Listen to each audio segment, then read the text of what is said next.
बिस्मिल्लाहिर्रहमानिर्रहीम। आज हम चैप्टर नंबर 1 की समरी बयान करेंगे। चैप्टर नंबर 1 ख़त्म हो गया है, तो आज हम जो कुछ हमने इस चैप्टर नंबर 1 में पढ़ा था उसको थोड़ा सा समराइज़ करेंगे यहाँ पर। तो इस समरी में हमारे पास इस चैप्टर कुछ 36 पॉइंट है जो हमने डिस्कस करना है। तो पहला पॉइंट ये है जी, लिखा है a matrix is a rectangular array of real numbers enclosed in brackets, यानी स्क्वायर ब्रैकेट के अंदर रियल नंबर्स इनक्लोज किए जाते हैं। ये हमारे पास स्क्वायर ब्रैकेट है, इसमें कोई रियल नंबर लिख लेते हैं 1, -2, 4, 5, इसको नाम दिया जाता है मैट्रिक्स ए का। तो जो इस तरह स्क्वायर मैट्रिक्स के अंदर एलिमेंट्स को अरेंज कर दिया जाता है, यानी एरे ऑफ रियल नंबर्स का मतलब ये है कि एलिमेंट्स को स्क्वायर ब्रैकेट के अंदर जो अरेंज किया जाता है इसको हम क्या कहते हैं, मैट्रिक्स। ये हमारे पास मैट्रिक्स की डिफिनीशन है। The row of matrix runs horizontally and column of matrix runs vertically, यानी जो कॉलम्स होते हैं वो वर्टिकल अरेंजमेंट ऑफ एलिमेंट्स को कहा जाता है, जो रोज़ होती हैं वो हॉरिजॉन्टल अरेंजमेंट ऑफ एलिमेंट्स को कहा जाता है। तो यहाँ पर वर्टिकली जो है हमारे पास एक रो ये बनी हुई है जिसमें एलिमेंट्स हैं 1 और -2, दूसरी रो ये बनी हुई है जिसमें एलिमेंट्स हैं 4 और 5। ये जो हॉरिजॉन्टल अरेंजमेंट ऑफ एलिमेंट्स है इसको रो कहा जाएगा। और वर्टिकल अरेंजमेंट में जो है ना, ये एक वर्टिकल अरेंजमेंट ऑफ एलिमेंट है और ये दूसरी जो है कॉलम से कहा जाता है वर्टिकल अरेंजमेंट को। तो ये एक कॉलम हुआ, ये दूसरा कॉलम हुआ। पहले कॉलम में जो एंट्रीज़ हैं 1 और 4 हैं और दूसरे कॉलम में जो एंट्रीज़ हैं -2 और 5 हैं। तो इसमें 2 रोज़ और 2 कॉलम हैं।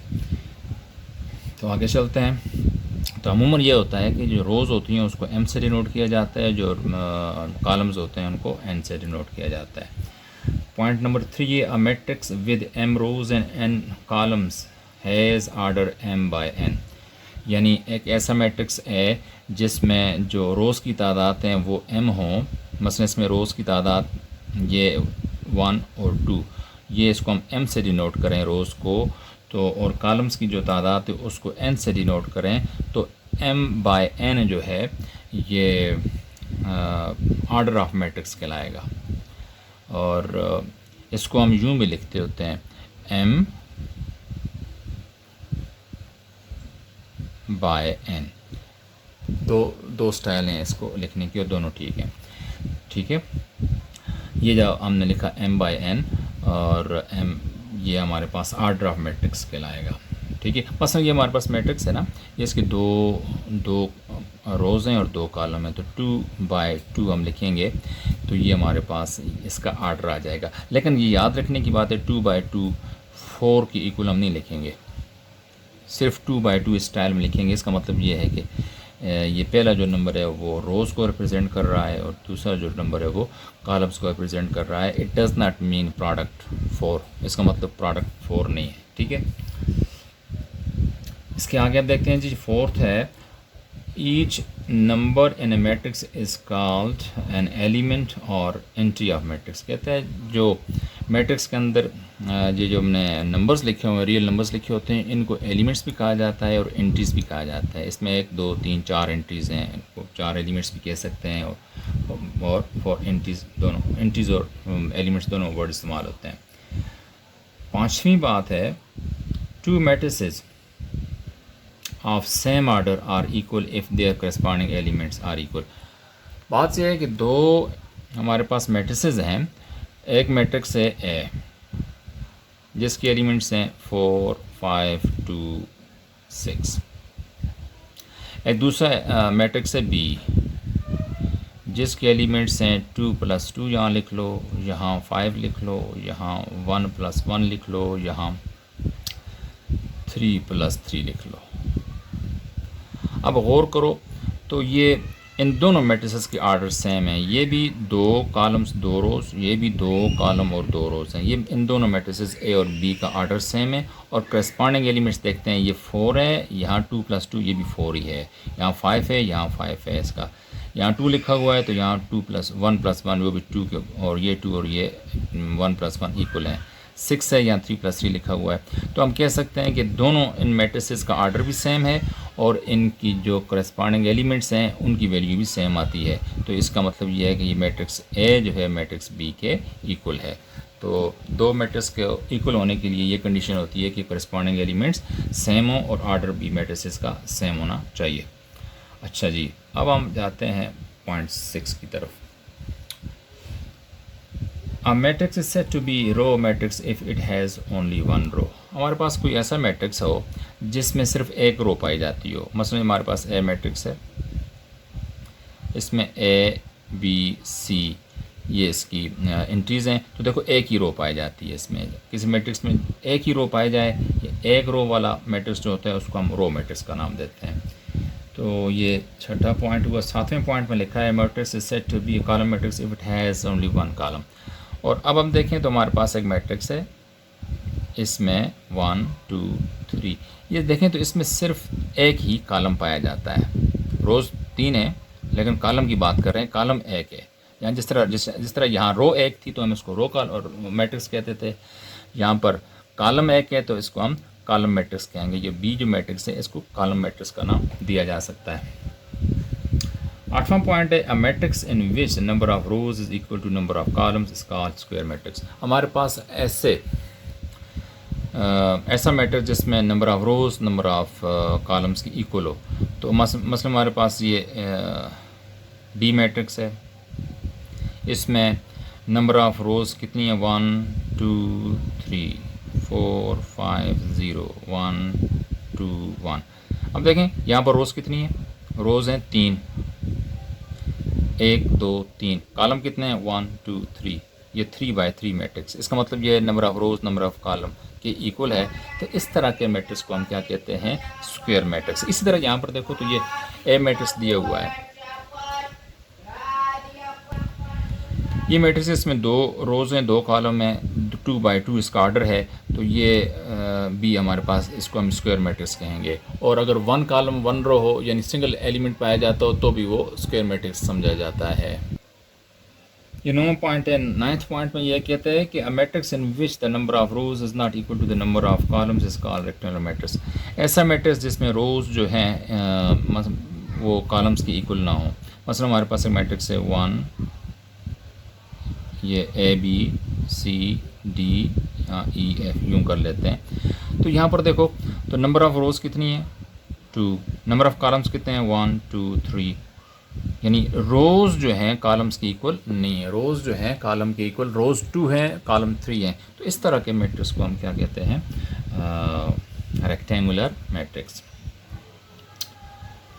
10वां पॉइंट है A matrix is said to be a zero matrix or null matrix if all of the entries elements are zero। तो हमारे पास एक ए मैट्रिक्स है जिसमें ये जो एंट्रीज 2 हैं दोनों ज़ीरो हैं। बी मैट्रिक्स है 1 2 3 4 0। यहाँ पर देखो सारे एंट्रीज ज़ीरो हैं, यहाँ पर देखो सारे एंट्रीज ज़ीरो हैं। तो इस तरह के मैट्रिक्स को हम ज़ीरो मैट्रिक्स कहते हैं या फिर नल मैट्रिक्स भी इसको नाम दिया जाता है। 11वां है point, if all the elements of the square matrix except diagonal elements are zero then the matrix is called diagonal matrix। ऐसा मैट्रिक्स बस हमारे पास है मैट्रिक्स है, ठीक है। अब इसके यहाँ पर लिखा है 1 0 0 2, ये मेन डायगोनल एलिमेंट्स हैं ये, ठीक है। मेन डायगोनल एलिमेंट्स क्या हैं, नॉन ज़ीरो हैं, बाकी जो है एंट्रीज जो हैं वो ज़ीरो हैं। इसको हम कहते हैं डायगोनल मैट्रिक्स। एक और मैट्रिक्स की मिसाल दे देता हूँ मैं। यहाँ पर लिखा है 4 0 0, यहाँ 0 2 0, यहाँ 0 0 1। तो ये जो मैट्रिक्स देखो यहाँ पर एंट्रीज क्या हैं 4 2 1, बाकी तमाम ज़ीरो। तो इस तरह के मैट्रिक्स को हम क्या कहेंगे, डायगोनल मैट्रिक्स, जिसमें डायगोनल एलिमेंट्स नॉन ज़ीरो होते हैं, बाकी एंट्रीज तमाम ज़ीरो होती हैं except diagonal elements. Point 12, a diagonal matrix whose all the diagonal elements are equal is called scalar matrix। हाँ, अगर ऐसा डायगोनल मैट्रिक्स, मतलब हमारे पास मैट्रिक्स है तो यहाँ पर 2 लिखा है, यहाँ 0, यहाँ लिखा, यहाँ 0, ये देखो इसकी जो डायगोनल एलिमेंट्स हैं सेम है, ठीक है ये डायगोनल मैट्रिक्स है। लेकिन इस तरह का डायगोनल मैट्रिक्स जिसमें जो डायगोनल एलिमेंट्स हैं वो सेम हों तो हम उसे कहते हैं स्केलर मैट्रिक्स। जैसे यहाँ पर 4 लिखा हुआ है, यहाँ भी 4 हो और यहाँ भी 4 हो, ठीक ठीक है। तो ये जो मैट्रिक्स बनता है ये स्केलर मैट्रिक्स है। इसी तरह ये मैट्रिक्स है 2 डायगोनल एलिमेंट्स हैं, बाकी तमाम जीरो में, तो इस तरह के मैट्रिक्स को हम स्केलर मैट्रिक्स का नाम देते हैं। तो 13 पॉइंट है, a scalar matrix of the order n in which the diagonal elements is 1 या unity is called identity matrix of order n। अच्छा, ऐसा मैट्रिक्स जिसमें जो डायगोनल एलिमेंट्स हैं वो 1 हों और हो भी वो स्केलर मैट्रिक्स। मसलन ये हमारे पास 1 0 0 1, डायगोनल एलिमेंट्स क्या हैं 1 1, बाकी तमाम ज़ीरो। इसी तरह एक बी मैट्रिक्स है, वहाँ पर यहाँ 1 है 0 0 0 1 0 0 0 1। तो देखें डायगोनल एलिमेंट्स सब 1 1 हैं। ऐसा मैट्रिक्स जिसके डायगोनल एलिमेंट्स 1 1 हों या यूनिटी भी कहा जाता है 1 को, तो इस तरह के मैट्रिक्स को मल्टीप्लिकेटिव आइडेंटिटी मैट्रिक्स या आइडेंटिटी मैट्रिक्स नाम दिया जाता है। आगे 14 पॉइंट है। 14 पॉइंट ये matrix obtained by interchanging rows and columns. Rows और कॉलम्स को इंटरचेंज करने से जो नया मैट्रिक्स हमें मिलता है of matrix is called transpose of matrix denoted by A transpose. ऐसा मैट्रिक्स मतलब हमारे पास एक मैट्रिक्स ए है जिसमें एंट्रीज हैं 1 2 0 3। तो इसका जब ट्रांसपोज हम लेंगे तो ये फर्स्ट रो को फर्स्ट कॉलम बना लो 1 2, दूसरी रो को सेकंड कॉलम बना लो, यानी रो को कॉलम में और कॉलम को रो में चेंज कर लिया है। देखो ये हमारे पास फर्स्ट कॉलम है, फर्स्ट रो बन गई, दूसरा कॉलम है, दूसरी रो बन गई। तो या फर्स्ट रो है, फर्स्ट कॉलम बन गया, दूसरी रो है, दूसरा कॉलम बन गया। रो को हमने कॉलम्स में कॉलम्स को रो में चेंज कर लिया है। तो इस तरह कोई मैट्रिक्स हमें नया मैट्रिक्स मिलता है, इसको हम कहते हैं ट्रांसपोज मैट्रिक्स। और एक मैट्रिक्स का ट्रांसपोज मैट्रिक्स ये है, हमने इसकी रोज को कॉलम्स में कन्वर्ट किया है, इंटरचेंज किया है।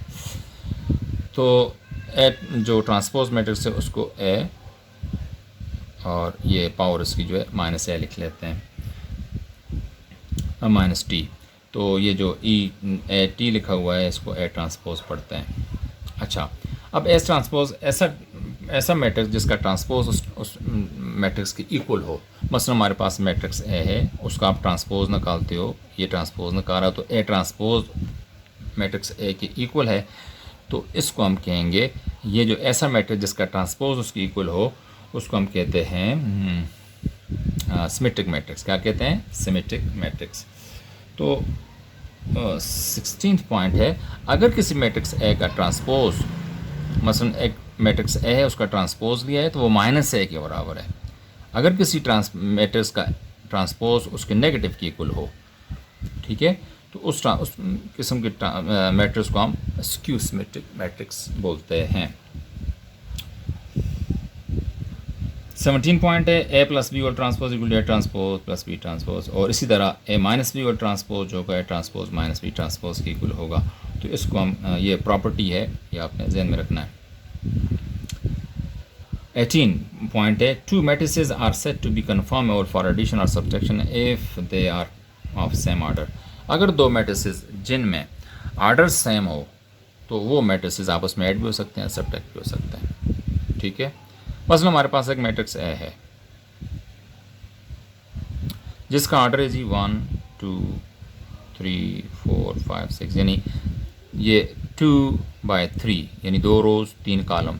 हमारे पास दूसरा मैट्रिक्स है जिसमें 1 0 1 1 1 0 2 2 4 1, ये हमारे पास दूसरा मैट्रिक्स बी है। अब देखें दोनों मैट्रिक्स का ऑर्डर सेम नहीं है, तो इसके देखो 2 3 रोज़ हैं और 3 कॉलम हैं, इसके 2 रोज़ हैं और 3 कॉलम हैं, ऑर्डर सेम नहीं है, लिहाजा ए प्लस बी नहीं हो सकता, ना ही ए माइनस बी हो सकता है, क्योंकि दोनों मैट्रिसेस के ऑर्डर मुख्तलिफ हैं। अगर यहाँ पर एक और हम रो बना लेते हैं, तो अब देखो एक रो, दूसरी रो, तीसरी रो, 1 2 3 रोज़, 1 2 3 कॉलम, 1 2 3 कॉलम, यानी मैट्रिक्स ए का ऑर्डर भी 3/3 है, मैट्रिक्स बी का ऑर्डर भी 3/3 है, तो दोनों का ऑर्डर सेम है। तो ये दोनों मैट्रिसेस आपस में ऐड भी हो सकते हैं, और इनकी जब एडिशन या सब्ट्रैक्शन की जाती है तो करस्पॉन्डिंग एलिमेंट्स को ऐड किया जाता है। ये 1 इस 1 में ऐड होगा, ये 2 इस 0 में ऐड हो जाएगा, ये 3 इस 1 में ऐड होगा, and so on. Corresponding elements को हम ऐड कर सकते हैं या सब्ट्रैक्ट कर सकते हैं अगर मैट्रिसेस का ऑर्डर सेम हो। ये बात इसने लिखी है कि two matrices are set to be conformable for addition और सब्ट्रैक्शन। दो मैट्रिसेस ए और बी कन्फर्मेबल होते हैं एडिशन और सब्ट्रैक्शन दोनों प्रोसेस के लिए if they are of same order, अगर उन दोनों के ऑर्डर सेम हो, जिस तरह हमने ये बताई है बात। अब पॉइंट 9 है, सॉरी 19 है, और 19 पॉइंट क्या है? The null matrix is the additive identity या आइडेंटिटी फॉर मैट्रिक्स एडिशन। जो नल मैट्रिक्स होता है is additive identity for the matrix addition. Null matrix यानी 0 0 0 जिसके एलिमेंट्स हों उसको किसी मैट्रिक्स में ऐड करते हो तो उसके आंसर पर कोई फ़र्क नहीं पड़ता। तो इस तरह के मैट्रिक्स को हम क्या कहते हैं? नल मैट्रिक्स जो होता है वो एडिटिव आइडेंटिटी कहलाता है। मसलन हमारे पास एक मैट्रिक्स है 1 2, मैट्रिक्स ए है, और एक और मैट्रिक्स है बी जिसके एलिमेंट्स हैं 0 0। देखो दोनों का ऑर्डर सेम है, एक बात ये होनी चाहिए। दूसरी बात ये है कि ये नल मैट्रिक्स कहलाएगा, इसमें एंट्री सब 0 है, ठीक है। इस मैट्रिक्स ए में बी मैट्रिक्स को ऐड करो, ए में आप बी को ऐड करते हैं तो फिर भी हमारे पास ए ही आएगा आंसर, ठीक है। तो इसका मतलब है बी जो है नल मैट्रिक्स है। और ये आपको MCQs में दे सकते हैं। अब ये आपको ना पता हो, ये लिख लें जी A plus B is equal to A, तो what is matrix B when A is equal to 1 2, तो आप कहोगे बी जो है वो नल मैट्रिक्स है, क्योंकि नल मैट्रिक्स में को जब किसी मैट्रिक्स ए में ऐड किया जाता है तो मैट्रिक्स ए ही आंसर आता है। तो इसको हम कहते हैं एडिटिव आइडेंटिटी मैट्रिक्स, ठीक है। ये जो मैट्रिक्स है हमारे पास जिसमें 0 0 एंट्रीज हों। 20वां पॉइंट है जी, if A is a square matrix then minus A is additive inverse of matrix है। हमारे पास एक मैट्रिक्स है, स्क्वायर मैट्रिक्स है, ये हमारे पास 1 2 3 4, चलो इसको -2 लिख लेते हैं। ये हमारे पास एक स्क्वायर मैट्रिक्स है। अब माइनस ए किसके इक्वल होगा? माइनस ए का मतलब है यहाँ पर ये 1 -2 3 4 के साथ बाहर माइनस लिख लो, और इसको इक्वल करो तो ये किसके बराबर है? Minus multiply plus -1 minus multiply minus +2 -3 और -4। देखो ये ए माइनस ए मैट्रिक्स की वैल्यू है। अब इस ए में ये माइनस ए मैट्रिक्स जब ऐड किया जाता है तो हमारे पास रिजल्ट क्या आएगा? आइडेंटिटी मैट्रिक्स आएगा।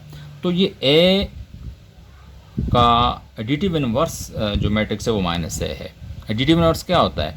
ये 1 है या -1, ये -2 है या +2, ये 3 है या -3, यहाँ 4 है या -4।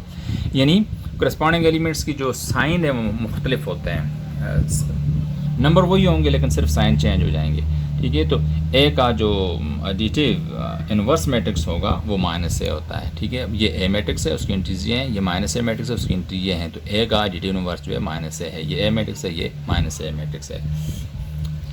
तो पॉइंट 21 की तरफ जाते हैं। तो देखें 21 में है, ये 21 है, two matrices A and B are said to be conformable for multiplication AB only when the number of columns of A is equal to number of rows of B। तो दो मैट्रिक्स हमारे पास, एक मैट्रिक्स A है, एक matrix B है। A इन दोनों को multiply करो तो जो रिजल्टेंट मैट्रिक्स आता है वो AB होता है। AB उस वक्त सिर्फ पॉसिबल होगा जब पहले मैट्रिक्स के कॉलम्स की तादाद जो है दूसरे मैट्रिक्स की रोज़ की तादाद की इक्वल हो। बात समझे? इसके कॉलम्स और दूसरे की रोज़ इक्वल होंगी तो फिर प्रोडक्ट पॉसिबल होगा। यानी ए बी कब पॉसिबल होगा? जब ए के कॉलम्स जो हैं बी की रोज़ के इक्वल हों। ये बात यहाँ पर लिखी हुई है। Two matrices A and B are said to be conformable for multiplication A B only when the number of columns of A, यानी इस ए कि कॉलम्स की तादाद is equal to number of rows of B, एक दूसरे के B यानी B के रोज़ की तादाद के बराबर हो तो फिर ये प्रोडक्ट पॉसिबल हो सकता है। हमारे पास ये लिखा हुआ है ए मैट्रिक्स जिसका ऑर्डर लिखा है नीचे इसके m/p, और मल्टीप्लाई का साइन डालते हैं और लिखते हैं मल्टीप्लाई बी मैट्रिक्स जिसका ऑर्डर क्या है p/n, तो बराबर होगा a b m/n। ये बात ज़रा नोट करने की है। यहाँ पर मैंने लिखा है, मैंने यहाँ पर लिखा है। ये हमारे पास ए मैट्रिक्स है जिसका ऑर्डर है m/p। बी मैट्रिक्स है, मल्टीप्लाई कर रहे हैं, multiply by B matrix having the order p/n। तो जब इनको मल्टीप्लाई करेंगे तो रिजल्टेंट मैट्रिक्स आएगा, प्रोडक्ट ए बी आएगा। तो जो नया मैट्रिक्स ए बी बनेगा उसका ऑर्डर होगा m/n। अब वो कैसे, ये देखो ये पहला मैट्रिक्स है, इसकी कॉलम्स की तादाद इसकी रोज़ की तादाद के बराबर है। आप ऐसा करें, इन दोनों को इनसर्कल कर लें, इनको हटा दें, इनको एलिमिनेट कर लें, इनको समझें कि नहीं है। तो इसका रह गया m, इसका रह गया n। जो रिजल्टेंट मैट्रिक्स आएगा उसका जो ऑर्डर होगा वो m/n के इक्वल होगा। ये अक्सर MCQs में ये सवाल आ जाता है और ये आप जहन में रख लें कि आप इस तरह लिख के जो रिजल्टेंट मैट्रिक्स है उसका ऑर्डर फाइंड कर सकते हैं। ठीक है, तो आगे चलते हैं। ये पॉइंट था 21 के बाद अब हम 24, ये 23 पॉइंट था। 24 पे आते हैं, लिखा है if A B C are 3 matrices then A multiply B C is equal to A B multiply C. तो ये जो प्रॉपर्टी 3 मैट्रिसेस को डिफरेंट ऑर्डर में आप जब मल्टीप्लाई करते हैं तो जो आंसर जो है वो सेम आता हो, तो इस प्रॉपर्टी को नाम देते होते हैं एसोसिएटिव प्रॉपर्टी ऑफ मल्टीप्लिकेशन। ठीक है, तो यहाँ पर इस प्रॉपर्टी का नाम क्या है, this property is called associative law of matrices with respect to multiplication. जो कि मल्टीप्लाई हो रहे हैं 3 एलिमेंट्स, अगर उनकी तरतीब इस तरह रख के मल्टीप्लाई करो तो रिजल्ट सेम आए, तो उसको हम क्या कहते होते हैं, एसोसिएटिव लॉ ऑफ मल्टीप्लिकेशन। अब commutative law of multiplication does not hold in matrices in general. कहता है कि एसोसिएटिव लॉ जो है ऑफ मल्टीप्लिकेशन, मसलन हमारे पास एक मैट्रिक्स ए है, उसको ए को बी से मल्टीप्लाई करो तो वो इक्वल होगा बी को ए से। तो ऐसी सूरत हो तो हम कहते हैं जी मल्टीप्लिकेटिव लॉ होल्ड करता है ये सिस्टम। तो लेकिन मैट्रिसेस में ऐसा होता है कि सम टाइम ए बी ए की इक्वल नहीं होता। जब ए बी ए की इक्वल नहीं होता हर केस में, तो हम कह सकते हैं जनरली जो है ना ये लॉ मैट्रिसेस में एग्जिस्ट नहीं करता। तो हम कह सकते हैं A B is not equal to B A, तो देयरफॉर हम कह सकते हैं commutative law of multiplication does not hold in matrices. ठीक है, इन जनरल सम टाइम होता भी है, वो आगे आप देखेंगे। अच्छा जी, अब है 26 पॉइंट है, A let A B C be 3 matrices. A B C 3 matrices हों और बी ए को मल्टीप्लाई कर रहे हैं सम ऑफ बी सी से, यानी बी प्लस सी के सम से ए को मल्टीप्लाई करो तो जो आंसर आता है ए मल्टीप्लाई बी यानी A B plus A multiply C यानी ए सी आएगा। A into B plus C is equal to A B plus A C, इसको हम कहते हैं distributive law, left distributive law. और राइट डिस्ट्रीब्यूटिव लॉ क्या होगा, A plus B multiply C is equal to A C plus B C के। तो right distributive law ऐसे कहा जाता है। ठीक है, इसी तरह these are called distributive laws under multiplication or addition। अब a inverse whole a transpose whole transpose equal to a, तो ये क्वेश्चन भी है एक्सरसाइज में, और ये इसी साल यानी 2024 में 9th के एनुअल एग्जाम में भी ये सवाल आया है। और ये a ट्रांसपोज होल ट्रांसपोज जो है वो इक्वल होता है a के। ठीक है, तो ये चलिए साबित कर लेता हूँ मैं। यहाँ पर हमारे पास ए है, उसका ये ए है, उसका आप ट्रांसपोज लेते हैं।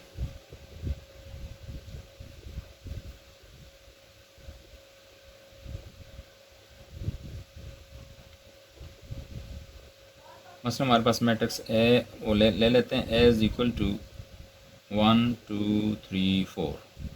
तो ए ट्रांसपोज क्या हुआ, ये 1 3 को 1 3 ऐसे लिख लो और 2 4 दूसरी रो दूसरा कॉलम बना लो, ये बन गया, ये ए ट्रांसपोज बन गया। ए ट्रांसपोज ये है तो इसका दोबारा ट्रांसपोज लो, तो देखें तो ये 1 2 ये 1 2 इस तरह लिखोगे, 3 4 और 3 4 फिर इस तरह लिखोगे। तो अब ज़रा देखो ये तो ये बन गया है, इज इक्वल टू ए बन गया है, यानी ए ट्रांसपोज का और ट्रांसपोज लिया है तो ए इक्वल आ जाता है। तो ये हमारे पास जो रिज़ल्ट है, ये ए ट्रांसपोज और ट्रांसपोज जो है वो ए की इक्वल होता है, ये आपने जहन में रखना है। सम टाइम ए आ जाता है ए ट्रांसपोज और transpose equal to A transpose आ जाता है, बाज़ का माइनस ट्रांसपोज लिख लेते हैं, लेकिन ऑप्शन अगर हो तो फिर इस तरह ठीक है। अगर आपने इसको प्रूव करना है तो आप कोई वैल्यू दे के आप इसको प्रूव कर सकते हैं। इसी तरह आगे है A B whole transpose equal to B transpose A transpose, A B whole transpose equal to B transpose A transpose, A B whole transpose. इसमें आप ए बी होल ट्रांसपोज यहाँ पर B A transpose B transpose नहीं लिखोगे, order change कर लोगे, पहले B लिख लोगे, बी ट्रांसपोज फिर ए ट्रांसपोज, ठीक है, तो ये इसकी इक्वल होगा। ये भी अक्सर ब्लैंक्स में आ जाती है चीज़। तो एक्सक्यूज में क्या देते हैं, बोले A B whole transpose equal to B A transpose B transpose दे देंगे, जो कि रॉन्ग है, ठीक है। और सिर्फ ख्याल ये रखना है हमने कि होल ट्रांसपोज दिया हुआ है तो ये ए बी है तो यहाँ बी ए लिख लेना है, बी ट्रांसपोज ए ट्रांसपोज लिखना है।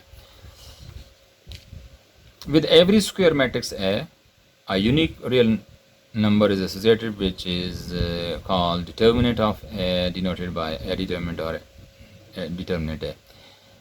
यानी डिटर्मिनेंट मैट्रिक्स की हम यहाँ पर डिस्कस करेंगे। तो डिटर्मिनेंट ऑफ मैट्रिक्स एक स्केलर वैल्यू होती है, ठीक है, उसके 4 जवाब आ सकता है, 5 आ सकता है, 7 आ सकता है, 10 आ सकता है, कोई भी नंबर आ सकता है स्केलर। तो और इसको फाइंड कैसे किया जाता है, कोई मैट्रिक्स हमारे पास जिस तरह ए मैट्रिक्स दिया हुआ है जिसकी एंट्रीज हैं ए बी सी, तो इसको आप 2 पैरेलल लाइंस में लिखोगे और ये फर्स्ट डायगोनल एलिमेंट्स का प्रोडक्ट लोगे माइनस सेकंड डायगोनल एलिमेंट लिखोगे, यानी A D minus C B कर लोगे तो हमारे पास डिटर्मिनेंट आ जाएगा। ये आपने बहुत ज़्यादा पूरी एक्सरसाइज में ये डिस्कशन होती रही है। A square matrix A is called singular matrix if determinant A is equal to 0 and non singular matrix if determinant A is not equal to 0। यानी ऐसा स्क्वायर मैट्रिक्स जिसके डिटर्मिनेंट 0 आता हो तो उसको हम सिंगुलर मैट्रिक्स कहते हैं, अगर 0 ना आता हो तो उसको हम नॉन सिंगुलर मैट्रिक्स का नाम देते हैं। और याद रखने की बात है कि अगर सिंगुलर मैट्रिक्स हो तो उसका इन्वर्स फाइंड नहीं किया जा सकता, ठीक है। और the adjoint of square matrix, this adjoint इस मैट्रिक्स हमने फाइंड करना है। एडजॉइंट फाइंड करने का तरीका क्या है कि फर्स्ट डायगोनल एलिमेंट्स की आपने पोजीशन चेंज करनी है, डी ऊपर ए नीचे, और सेकंड डायगोनल एलिमेंट्स का साइन चेंज कर लेना है। यहाँ बी है तो माइनस बी कर लो, सी है तो माइनस सी कर लो। यहाँ पर हमने इसका एडजॉइंट फाइंड करके लिखा हुआ है, देखो ये ए डी है, ये डी ए कर लो, डी के ऊपर नीचे ए को, इन दोनों के साइन चेंज कर लो, देखो यहाँ प्लस प्लस है, यहाँ माइनस माइनस लिख लिया है। तो ये जो हमें मैट्रिक्स मिलता है एडजॉइंट ऑफ ए मैट्रिक्स बन जाएगा। If A and B are square matrices, A और बी 2 स्क्वायर मैट्रिसेस हैं और उसमें ये बात भी पाई जाती है कि ए को बी से मल्टीप्लाई करो या बराबर होगा बी को ए से मल्टीप्लाई करने के, दोनों सूरतों में रिजल्ट आइडेंटिटी मैट्रिक्स आ रहा है। यानी इसका मतलब ये है कि ए मल्टीप्लाई बी करते हो तो भी हमारे पास आई मैट्रिक्स रिजल्ट आता है, या बी मल्टीप्लाई ए मैट करते हो तो फिर भी हमारे पास आई मैट्रिक्स रिजल्ट आता है। आई का मतलब है मल्टीप्लिकेटिव आइडेंटिटी मैट्रिक्स आता है। इसका मतलब इसको हम यूँ लिख सकते हैं, ए बी आई के बराबर है, बी ए बी आई के बराबर है, कि दोनों को आई के बराबर लिख लो। अगर ये कंडीशन सेटिस्फाई होती है, A B is equal to B A is equal to I, तो इसका मतलब ये ए और बी एक दूसरे के मल्टीप्लिकेटिव इनवर्स मैट्रिसेस हैं, ठीक है। ये बात लिखी हुई है यहाँ पर, if A and B are square matrices such that AB is equal to BA is equal to I, then I is the identity matrix। जो I है ये identity matrix है और A और B एक दूसरे के multiplicative inverse हैं। फिर आगे लिखा है then B is called inverse of A denoted by B is equal to A inverse। Similarly A is called inverse of B, ठीक है। तो सिंपल अल्फाज में हम ये कह सकते हैं कि ए बी आई के बराबर हो, बी आई के बराबर हो, तो ए और बी एक दूसरे का मल्टीप्लिकेटिव इनवर्स होते हैं, ठीक है। अब ए को ए इनवर्स से मल्टीप्लाई करो तो आंसर क्या आता है, आई मैट्रिक्स, आइडेंटिटी मैट्रिक्स आता है। और अगर ए इनवर्स को ए से मल्टीप्लाई करोगे तो भी आइडेंटिटी मैट्रिक्स आंसर आएगा। अब इनवर्स कैसे फाइंड करते हैं, ये बहुत इंपॉर्टेंट है ये फार्मूला, कि ए इनवर्स किसके बराबर होता है, 1/a डिटर्मिनेंट मल्टीप्लाई एडजॉइंट है। अगर यहाँ पर ए की जगह बी लिखा हो, बी इनवर्स किसके बराबर होगा, 1/b determinant multiply adjoint B. अगर सी लिखा हो तो सी इनवर्स किसके बराबर होगा, 1/c डिटर्मिनेंट मल्टीप्लाई एडजॉइंट सी। पॉइंट नंबर 36 है, 36वां पॉइंट है, ए बी होल इनवर्स, ए और बी मैट्रिक्स को मल्टीप्लाई करके उसका होल इनवर्स फाइंड करो तो बराबर होगा किसके, B inverse multiply A inverse के, ठीक है। तो इसमें ये बात ख्याल रखनी है कि यहाँ पर ए और बी है, यहाँ पर अब बी और ए है, यानी यहाँ पर आर्डर चेंज कर लिए हैं, यहाँ ए पहले है बी बाद में, यहाँ बी पहले है ए बाद में, यानी A B whole inverse equal किसके होगा, B inverse multiply A inverse के। इस तरह हमने ये अक्सर ब्लैंक्स में ये बात भी आ जाती होती है। इस तरह इस चैप्टर की ये 36 पॉइंट थे जो समरी में इसके मैंने बयान की, और रिवीजन भी होगी सारे चैप्टर की। हमारे इस चैप्टर नंबर 1 इस तरह ख़त्म हो जाता है, और नेक्स्ट वीडियो में इंशाअल्लाह ताला चैप्टर नंबर 2 डिस्कस करेंगे। अल्लाह हाफ़िज़।